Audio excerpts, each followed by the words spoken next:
Welcome back to Central News. It is that time of the week and time of the evening where we hear from the Bay of Plenty Rugby Union. Tonight we hear from Kane, and we're not talking about Ripper Rugby, but this time the Ty Mitchell tournament.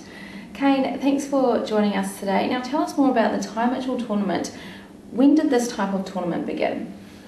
Started back in 1938. There was a guy called Henry Taiporutu Mitchell, a good volunteer of rugby down in Rotorua, donated a shield called the Ty Mitchell Shield to the primary school's rugby union. Now the way the tournament works is firstly you have to be a year 7 and 8 boy, and you have to go to a school within your sub-union. So there's 10 sub-unions, so Bay of Plenty Rugby Union works under 10 sub-unions, and it ranges from Tauranga all the way to Galatea, which is Reporoa and Murupara area, and then all the way to the east coast, Te Whānau, Apanui, which is Te Kaha, so all the way down there. So there's 10 sub-unions, including those 3 in between, and they have to be under 53 kgs, be a year 7 and 8 boy, and then they get selected from their schools and their sub-union. So it's a big tournament. It's been going since 1938. There's been a lot of great kids and great talent that have gone through it, including Benji Marshall and a few others. So it's been a long-running tournament, and yeah, I guess 1938 is when it started. So how has it developed over the years since that initial beginning in 1938? I wouldn't say too much has changed. I know that it's always been 53 kgs, I've been told. It's always been 53 kgs, which I guess is a little bit, some people saying it's a little bit irrelevant now because kids are getting bigger. But in terms of development, all the sub-unions have always been the same. Sometimes they've changed the teams from, let's say an example would be, you have 2 Tauranga teams, Tauranga West and Tauranga East. The only change that may have happened was a couple of years ago, it used to be just 1 sub-union, Tauranga. As Tauranga got bigger, they realised that they may need 2, so it used to be Tauranga North and South. So what they found was Tauranga North and South didn't work so well because you'd get all the country boys up the north, then all the city boys from the south, and South would always seem to dominate. So in terms of small changes, all you'll see is small changes with the sub-union zones, if you will. But other than that, everything's been the same. It's a 6-day tournament. You have 7 games during the whole tournament, and I wouldn't say too much has changed, but it's always ran under that system there. And the tournament was last week over the 6 days. What sort of outstanding skills were viewed over those 6 days? Some of these kids are crazy. Some of these kids are actually very crazy. They've got some very good skill, which is good to see for Bay of Plenty Rugby. There's a boy from Rotorua Maroon who could kick the ball 50 metres downfield, and there's a lot of comments from sideline and from other coaches that you wouldn't see that in a club rugby game. You wouldn't see kicks as big as the one we were seeing from this kid.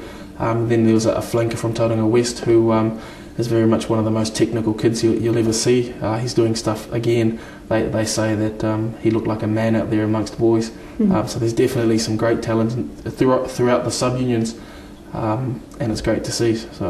And I understand this is the only tournament of its kind for the Year 7 and Year 8 age group. What sort of opportunities can come from being in the tournament for these kids? So what will happen is these boys here in the Ty Mitchell Shield tournament, they can get selected for the Bay of Plenty team, so this will be their first opportunity to wear the blue and gold colours of Bay of Plenty Rugby. So there's a Roller Mills tournament called the Northern Region Roller Mills tournament.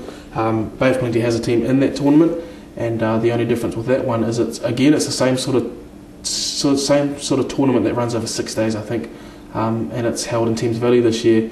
The only difference is the weight, where you can be 55 kg. So I guess that sort of changes a little bit, and lets the boys eat a little bit more throughout the year, and up their weight by 2 kgs.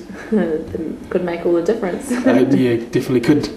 Now, when will selections for that be made, and when's that tournament perhaps people might want to head along to? Trials are running on Sunday the 7th of August in Whakatane. I can't remember what time, but the tournament is in Thames Valley. Again, I'm not too sure where in Thames Valley, but that's somewhere in October, the first term holidays of Term 3. So Term 3 school holidays the first week. Yeah. Fantastic. Now, tell us about the final between Rotorua Maroon and Tauranga West. Good final, it was a very good final. The final score ended up being 24-20 to Rotorua Maroon. Both teams were very even in the first 10 minutes. I think they both came out firing. And then Rotorua Maroon scored 24 points within the space of 20 minutes, I believe. And Tauranga West were down 24-0 at half time. I know there was a lot of good heart shown by Tauranga West as they came back and had plenty of opportunities to win the thing, but just got held up over the line, pushed out in the corners, and the final score 24-20. So very happy Rotorua Maroon team, and a very proud Tauranga West team at the end of it. So it was a good tournament, a good way to finish it all. That's great. And what was your highlight over the tournament? I think my highlight of the tournament was probably seeing the talent that was on show. There's a lot of talent over all of the sub-unions, and what that makes for is a very strong Bay of Plenty team. So obviously from all the 10 sub-unions, you've got boys getting picked for trials, and you'll see a very strong Roller Mills Bay of Plenty team this year. Hopefully they'll take it out. Fantastic.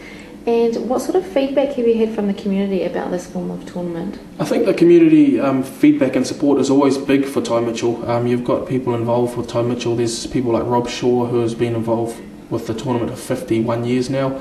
Ian Spragan, who's been involved for about 30 years. So in terms of community support and involvement, there's a lot that goes into these tournaments every single year, and it's always seemed to be a highlight of a lot of rugby players' careers. So the term of community support is probably the biggest event that's happened in Edgecombe for a long time, so there's heaps of support there.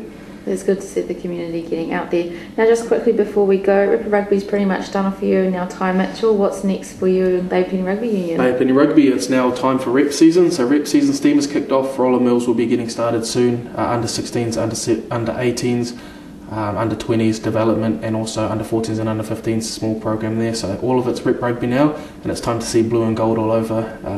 I don't know, Waikato and Auckland beating everyone else, which we tend to do anyway. Especially on Tuesday night's game, definitely showed that. Yeah, good result against Waikato. Absolutely. Well, thanks Kane for coming on the show. I'm not sure if we're going to see you again before we finish up with all the Bay of Plenty Rugby Union, but it's been great having you on the show. Thank you. Make sure you head to the website boprugby.co.nz so you can keep up to date with what rugby is happening in schools around the region. Now after the break, kids, brace yourselves for a night at the museum.